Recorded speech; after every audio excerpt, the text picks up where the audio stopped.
साचे दरबार की जय। माँ भगवती जगदम्बा की जय। शंकर भगवान की जय। श्री रामचंद्र महाराज की जय।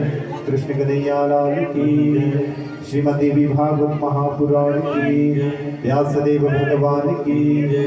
ओम नमः पार्वती पतये हर हर हर महादेव। जय जय श्री राधे जय जय श्री राधे जय जय श्री राधे श्याम।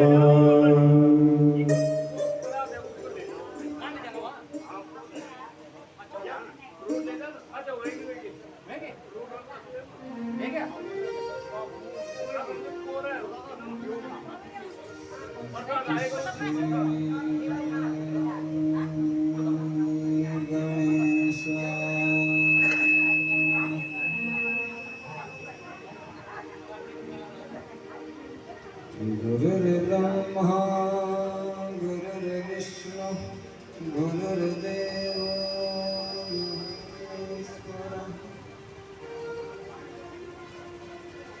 गुरुर्साक्षात् परः ब्रह्म तस्मै श्री गुरवे नमः।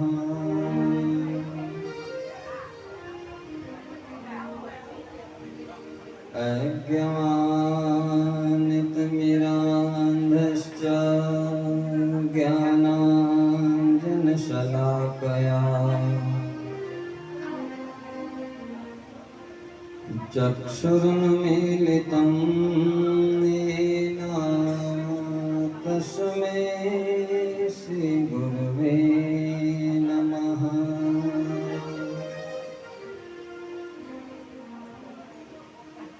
वरेहापीडं नटवरवपुः कर्णयो कर्णिकारम् विप्रदेवासः कनककपिशं वैजयन्तीं सुमालाम् गन्धरान् वेणोरधरसुधया पूरयन् गोपवृन्दैः वृन्दारण्यं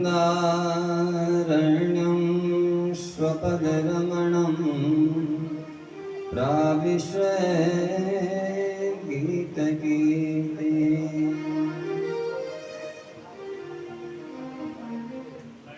गुरुवरदे त्यक्त्वराज्यो व्यचरदनवनं पद्मपदभ्यां प्रियाया पाणिस्पर्शाक्षमाभ्यां मृदितपथरजो यो हरीन्द्रानुजाभ्यां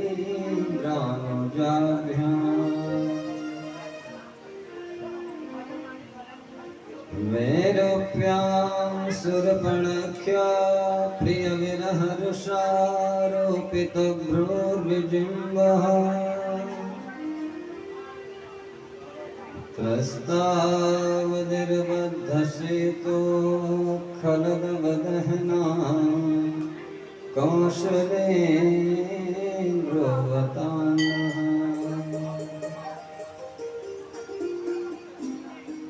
अतुलितबलधामं हेमशैलावदेहम्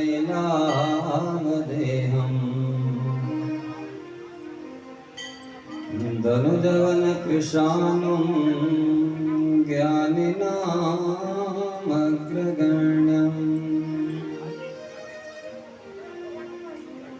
सकलगुणनिधानं वानराणामधीशम्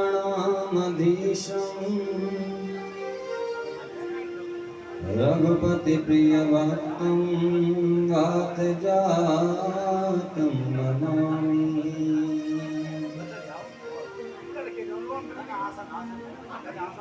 सृष्टो या शरगरूपा जगद्वनविधौ पालनीया च रौद्रे संहारे च चापि यस्या जगदिदमखिलं क्रीडनं या पराख्या पश्यन्ति मध्यमाथो तदनु भगवती वैखरी वर्णरूपा शाश्वतवाचं प्रसन्ना विधिहरिगिरिशा राधितालङ्करोतु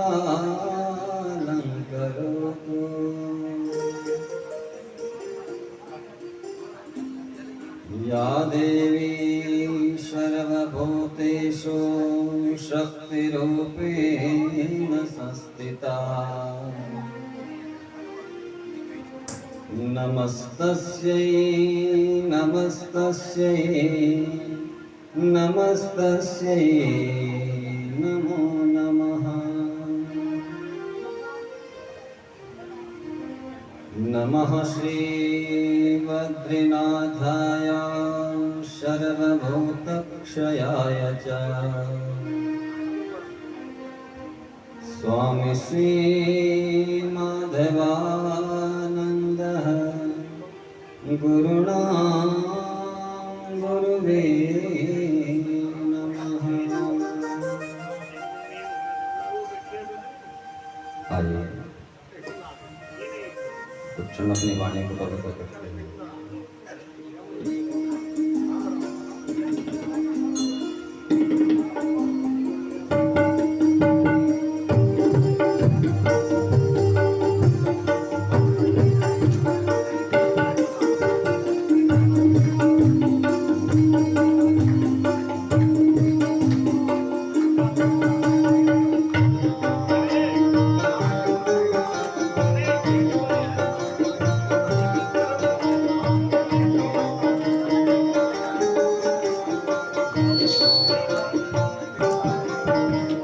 नवदुर्गा मां नवदुर्गा मां नवदुर्गा मां प्रणमामि नवदुर्गा मां नवदुर्गा नवदुर्गा मां प्रणमामि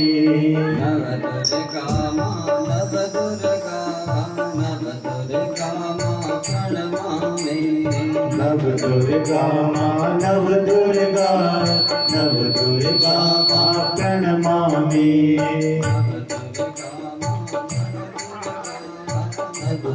नवदुर्गा नवदुर्गा मां प्रणमामि नवदुर्गा मां नवदुर्गा नवदुर्गा मां प्रणमामि नवदुर्गा मां प्रणमामि नवदुर्गा मां प्रणमामि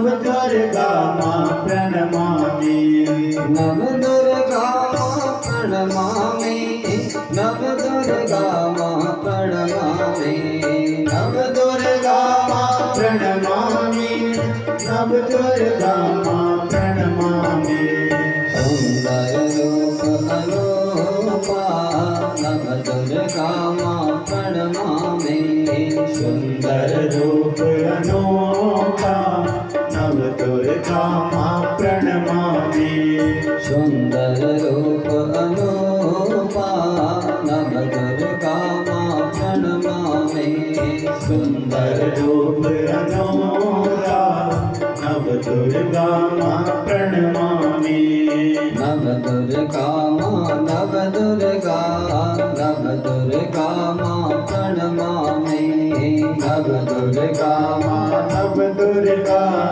नवदुर्गा मां प्रणमामि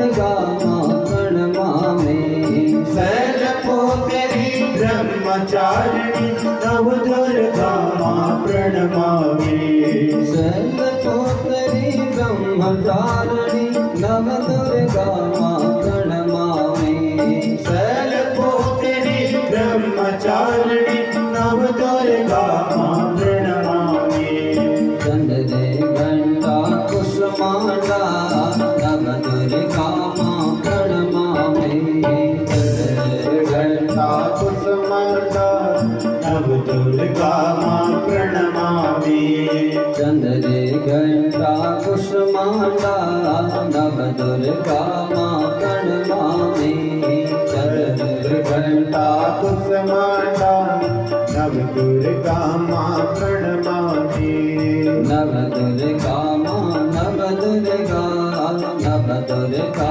मां प्रणमामि नव दुर्गा मां नव दुर्गा मां प्रणमामि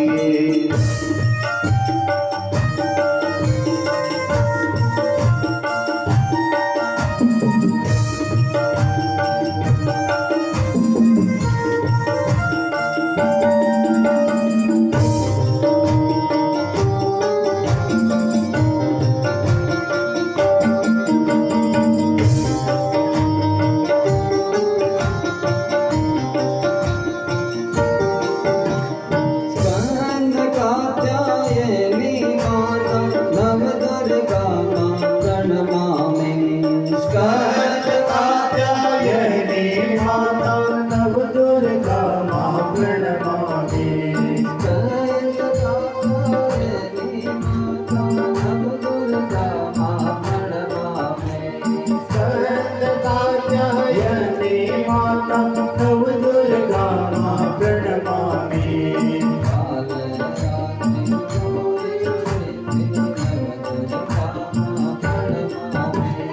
काल रात्रि गौरी सिद्धि नव दुर्गा मां प्रणमामि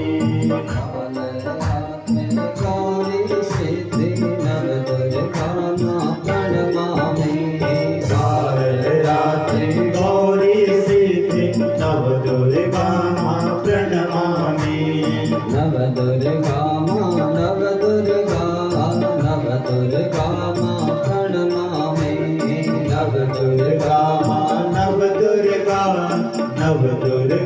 मां प्रणमामि नव दुर्गा मां नव दुर्गा नव दुर्गा मां प्रणमामि नव दुर्गा मां नव दुर्गा मां प्रणमामि नव दुर्गा मां नव दुर्गा नव दुर्गा मां प्रणमामि नव दुर्गा मां नव दुर्गा मां प्रणमामि नव दुर्गा मां प्रणमामि नव दुर्गा मां प्रणमामि नव दुर्गा मां प्रणमामि नव दुर्गा मां प्रणमामि नव दुर्गा मां प्रणमामि नव दुर्गा मां प्रणमामि नव दुर्गा मां प्रणमामि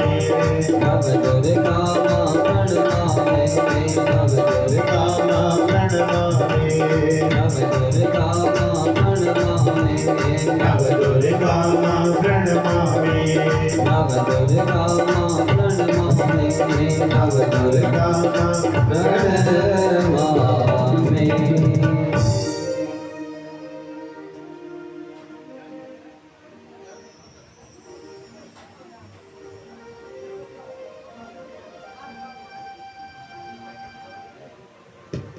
जगत जननी जगदम्बा मैया की जय श्रीमद्देवी भागवत महापुराण की सदगुरुदेव भगवान की श्री हनुमान जी महाराज की गंगा मैया की जमुना मैया की श्री बद्री विशाल धाम की शंकर भगवान की श्री मां नक्षत्र महादेव की श्री गणेश जी महाराज की अनंत श्री विभूषित शंकराचार्य स्वामी श्री माधवाश्रम जी महाराज की नमः पार्वती पतये हर हर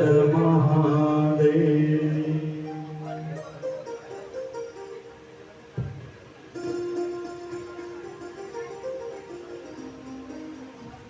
परम मंगलमय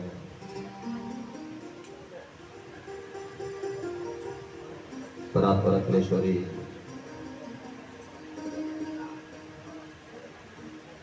माँ परमा भगवती का वांगमय स्वरूप श्रीमद देवी भागवत महापुराण अदृश्य अधेय निर्गुण निराकार सगुण साकार परब्रह्म परमात्मा और आप सबके हृदय में विराजमान उस परब्रह्म परमात्मा को नमन करते हुए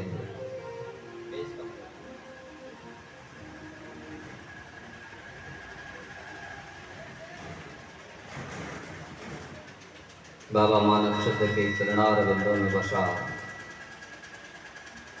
गणेशपुर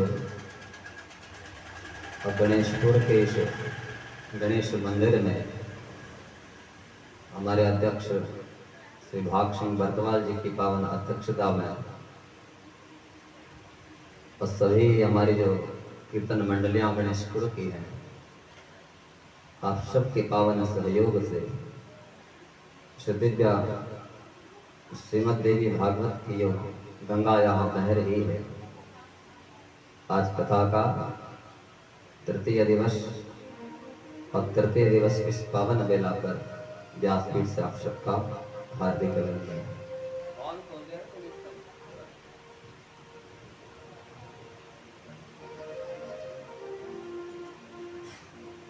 प्यारे प्रभु भाई में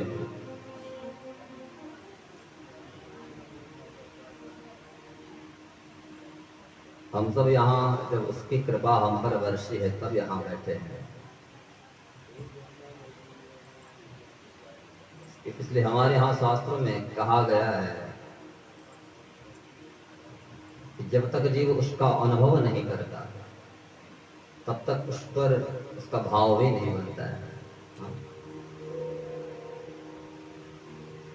तो कहीं न कहीं उस मां ने उस प्रभु ने हम सब पर यहाँ अपनी जो छाया है अपनी जो कृपा है वो बरसाई है और जिसके फलस्वरूप हम यहाँ बैठे हैं।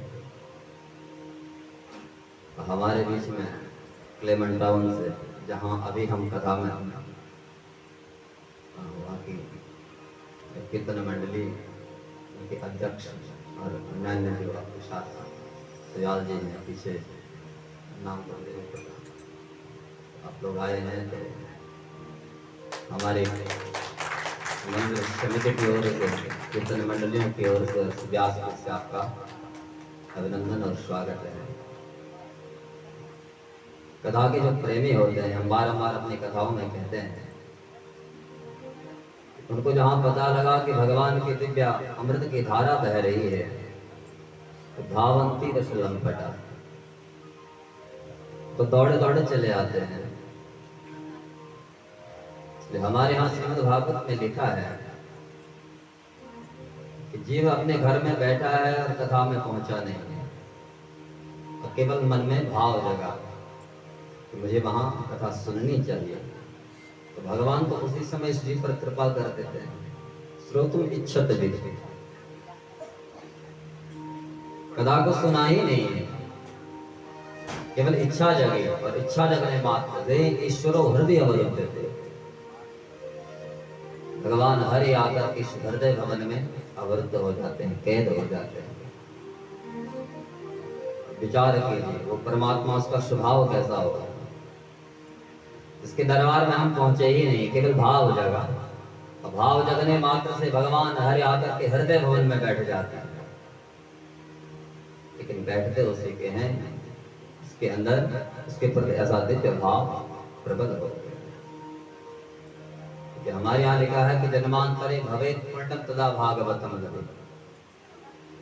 जब जीव के जन्म जन्मांतर कल्प कल्पांतरों का पुण्य उदित होता है, तब जाकर के ऐसा भाव और ऐसा सत्संग इस जीव को मिलता है। भाग्योदयेन बहुजन्म समर्जितेन सत्संगमं च लभते पुरुषो यदा वै। हमारे यहाँ शास्त्र कहता है इस जीव का जब भाग्य उदित होता है अनेक जन्मों का, केवल एक जन्म की चर्चा नहीं है। भाग्योदयेन बहुजन्म, अनेकानेक जितने हमारे जन्म हुए हैं और उन जन्म जन्मांतरों के का पुण्य जब आज उदित होगा, तब जाकर के हमें इससे दिव्य लाभ मिलेगा। इसलिए उस प्रभु ने हम पर वो अपनी जो कृपा बरसाए, उसके फल स्वरूप हमारे पुण्य पुंजों को जो प्रकट किया, श्रीमद देवी भागवत जैसा दिव्य ग्रंथ हमारे सामने उसने प्रस्तुत किया है। संसार के जीवों को तो भगवान केवल निमित्त बनाता है, हाँ? लेकिन वास्तविकता ये है कि वो परमात्मा स्वयं चाहता है कि मैं थोड़ा अपने भक्तों के मध्य में जाकर अथवा अपनी कीर्ति को उनको सुना करके उनके हृदय में अवस्थित हो जाऊं। इसलिए हमने पूर्व में भी चर्चा की है, भगवान को हृदय भवन में बैठाना चाहते हो, इस हृदय भवन को पहले शुद्ध बनाना है, पावन बनाना है। सकल भुवन मध्ये निर्धनास्ते धन्या निवसति हृदयेषां श्रीहरे भक्तिरेका। भगवान ऐसे भवन में बैठना चाहते हैं जो एकदम शुद्ध हो, एकदम पावन हो, जिसके अंदर बिल्कुल खोखलापन हो, महापुरुष दिखे ही ना। भगवान देखेंगे कि यहाँ तो इसने मेरे लिए स्थान बनाया है, इतना पावन इसने अपने इस हृदय भवन को बनाया है अथवा अपने भवन को बनाया है, तो भगवान वहां आकर के बैठते हैं। और जब भगवान ही जीवन में आ जाए तो फिर और क्या चाहिए। हम सब यहाँ कथा सुनने किसके लिए? तो प्रभु को पाने के लिए। एक बार प्रभु का बस दर्शन हो जाए और जिस जीव के हृदय भवन में भगवान बैठ जाए, उसको इस संसार में और किसी वस्तु की लालसा ही नहीं रहती। इसलिए उस परमात्मा ने जितना दिया है, जितनी हम पर कृपा की है, उस कृपा का हमें केवल अनुभव करना है। इसलिए हम हमेशा कहा करते हैं कि जिसने उस कृपा का अनुभव कर लिया, हाँ परमात्मा ने मेरे जीवन में कुछ न कुछ तो किया है, उस दृष्टिपात को मुझ पर किया है, इसने उसको समझ लिया, तो भगवान वो उसको नहीं छोड़ते। तो लाख हम अपने जीवन से उसको दूर निकालने का प्रयास कर रहे हैं, लेकिन भगवान अपने इस भक्त को छोड़ करके कहीं जाते हैं। इसलिए हमारे यहाँ संतों ने बड़े दिव्य भाव लिखे कि कृपा की न होती जो आदत तुम्हारी, तो सोनी रहती अदालत तुम्हारी। जो दीनों के दिल में जगह तुम न पाते, तो किस दिल में होती हिफाजत तुम्हारी। संत अपने भाव में कहते हैं कि प्रभु मैंने देखा है कि तुम्हारा जो दरबार है ना, वहां तो केवल वो लोग आते हैं जिनके जीवन में अभाव है, जिनके जीवन में दुख है। समझना जरा, भगवान भी परीक्षा लेता है, अन्यथा भगवान इस संसार में सुख और दुख ये दोनों नहीं देते, केवल एक चीज दे देते, सबको सुखी ही बना देते। लेकिन अगर सब सुखी हो जाते तो फिर भगवान के दरबार में कौन जाता, कौन उसका अनुभव करता। इसलिए भगवान ने इस जीवन में दो फूल खिलाए, एक सुख का फूल और एक दुख का फूल, तो प्रत्येक के जीवन में खिलता है।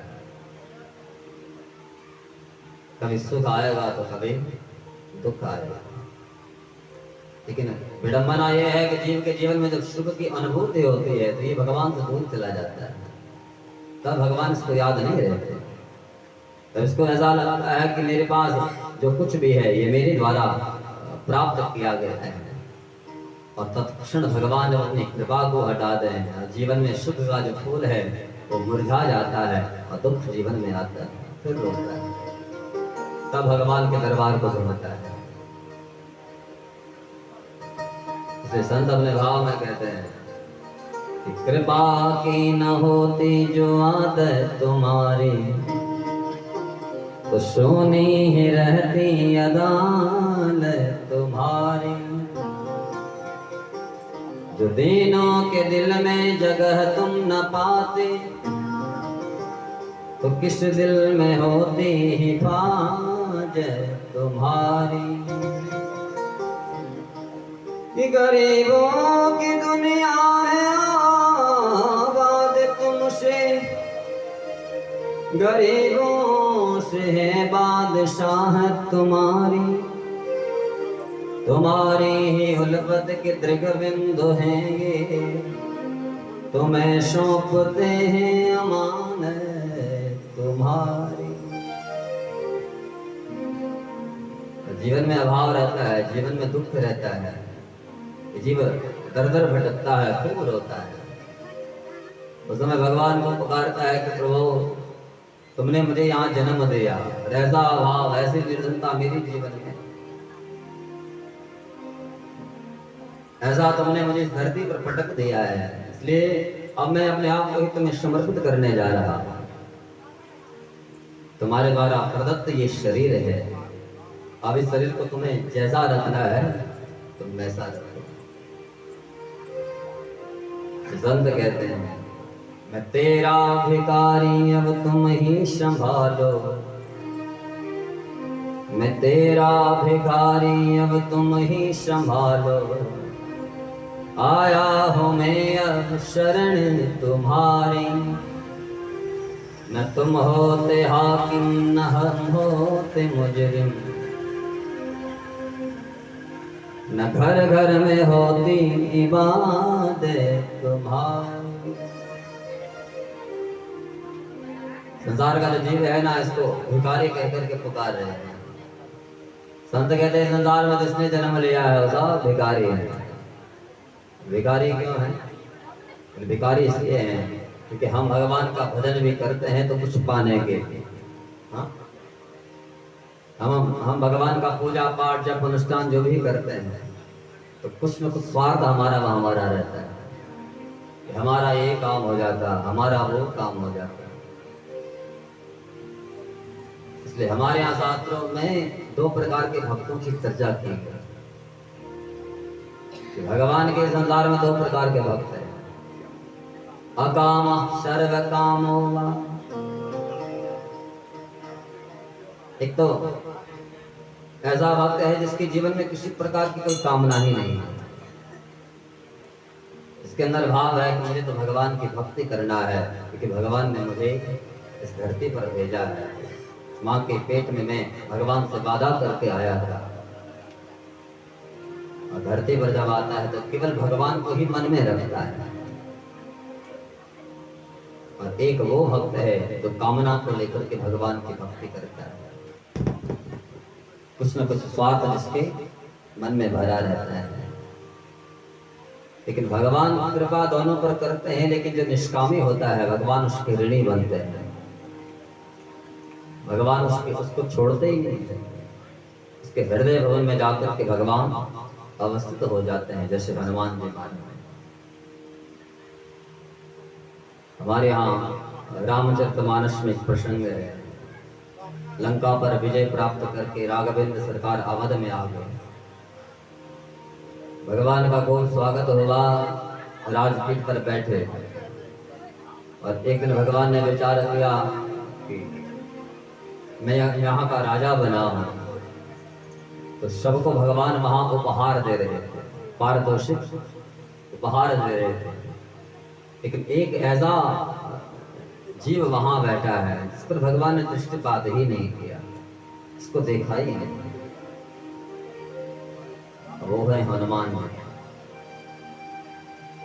और भगवती जान के इस दृश्य को देख रही है, भगवती जानकी को लगा ये प्रभु क्या कर रहे हैं, जो हनुमान हर क्षण हर क्रिया में भगवान के साथ मेरा, और भगवान यहाँ सबको सम्मान दे रहे हैं, सबको प्रतिष्ठा दे रहे हैं, सबको उपहार दे रहे हैं, लेकिन हनुमान को भगवान देख भी नहीं रहे। भगवती जानकी राघवेंद्र सरकार के पास में आए, कहा कि प्रभु ये आप अच्छा नहीं कर रहे। भगवान ने कहा क्या हुआ? तो जानकी जी कहते हैं कि इस हनुमान को देखो, ये हर क्षण हर क्रिया में तुम्हारे अंग संग रहा, और बिना किसी स्वार्थ के कुछ पाने के लिए तुम्हारे पास नहीं आया गया, लेकिन हर क्षण तुम्हारे चरणों में रहता है, तुम्हारी भक्ति करता है। तुम्हारा इसने साथ दिया जब लंका पर तुम विजय प्राप्त करने के लिए निकले। एक अकेला हनुमान ऐसा था जो मेरे पास पहुंचा, समुद्र को लांघ कर मेरे पास आया, मेरी खबर उसने ही तो तुम्हें भिजवाई थी, और उस हनुमान को तुम इतना भूल गए। हनुमान जी का जब नाम सुना राघवेंद्र सरकार ने नेत्र सजल हो गए। भगवती जानकी के पास में आए, कहा करे जानकी, तो उस हनुमान की चर्चा करते हैं जिसने मेरे ऊपर इतने उपकार किए हैं, उसको मैं क्या दे सकता हूँ? अरे उसे तो मैं आंखें भी नहीं मिला सकता, इतने उपकार हनुमान के हैं। प्रति उपकार करो का तोरा, प्रति उपकार करो का तोरा, प्रति उपकार करो का तोरा, प्रति उपकार करो का तोरा, सन्मुख होई ना सकल मन मोरा, सन्मुख होई ना सकल मन मोरा, सन्मुख होई ना सकल मन मोरा, सन्मुख होई ना सकल मन मोरा। राघवेंद्र सरकार ने कहा कि देवी, इस हनुमान को मैं कुछ दे नहीं सकता, लेकिन अपने आप को ही इस हनुमान को समर्पित कर सकता, और मेरे पास कुछ नहीं है। और उसी क्षण राघवेंद्र सरकार एक श्लोक को लेकर के हनुमान जी के वक्षस्थल पर ही बैठे। ऐसा जो निष्कामी भक्त होता है, भगवान उसके अपने बन जाते हैं, उसके हृदय में जाकर के भगवान बैठ जाते हैं। उसके जीवन में भक्ति करनी है तो बिल्कुल निष्काम, वो भगवान सब देखने वाला, हमें क्या चाहिए क्या नहीं चाहिए वो सब देखते हैं। इसलिए कभी किसी कामना को लेकर के भले ही भगवान उस पर भी कृपा करते हो, लेकिन यदि भगवान को ही अपने पास चाहते हैं तो एकदम निष्कामी बने। कल हमने यहाँ सुखदेव स्वामी के जन्म की पावन चर्चा श्रीमद देवी भागवत के अनुसार अन्य जो पुराण है उनके अनुसार आपको सुनाई है, लेकिन श्रीमद देवी भागवत के अनुसार कृताक्षी नाम की अप्सरा के द्वारा यहाँ सुखदेव जी का जन्म है।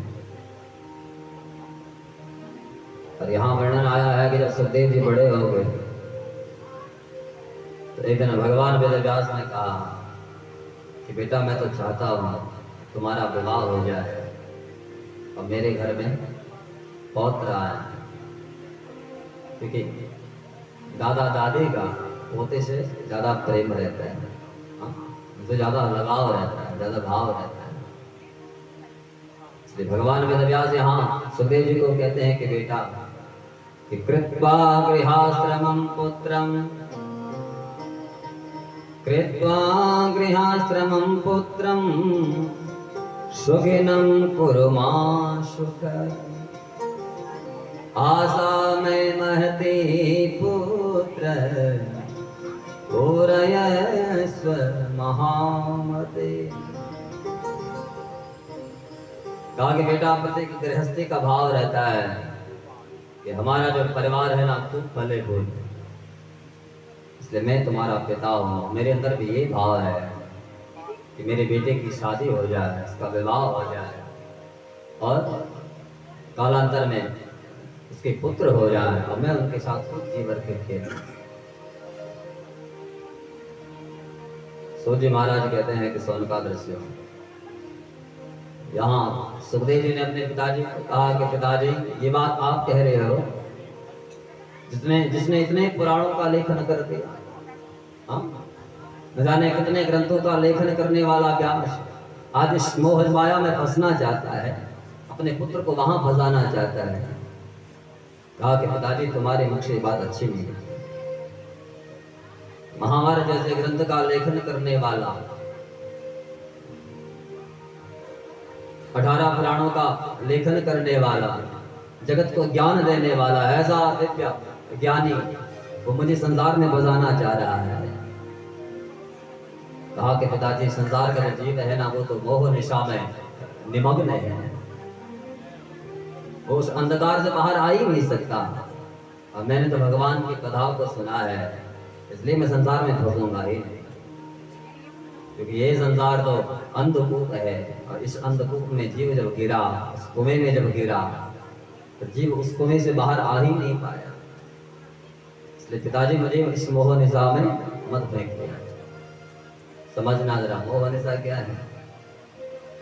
तो गोस्वामी तुलसीदास रामचरित मानस में कहते हैं, मोह सकल व्याधिन कर मूला, मोह सकल व्याधिन कर मूला, मोह सकल व्याधिन कर मूला, मोह सकल व्याधिन कर मूला, मोह सकल व्याधिन कर मूला, मोह सकल व्याधिन कर मूला, दिन ते पुनि उपजहि बहु सूला, दिन ते पुनि उपजहि दिन ते पुनि उपजहि बहु सूला, दिन ते उपजहि बहु सूला। तो संसार के जीवों के रोगों की जो जड़ है वो क्या है? बोले अज्ञान। हाँ? और इस अज्ञान को गोस्वामी तुलसीदास ने मानस रोग कहा है। मोह रूपी माया जाल में जीव फंसा हुआ है। इस मन में वो माया जाल इसने ऐसा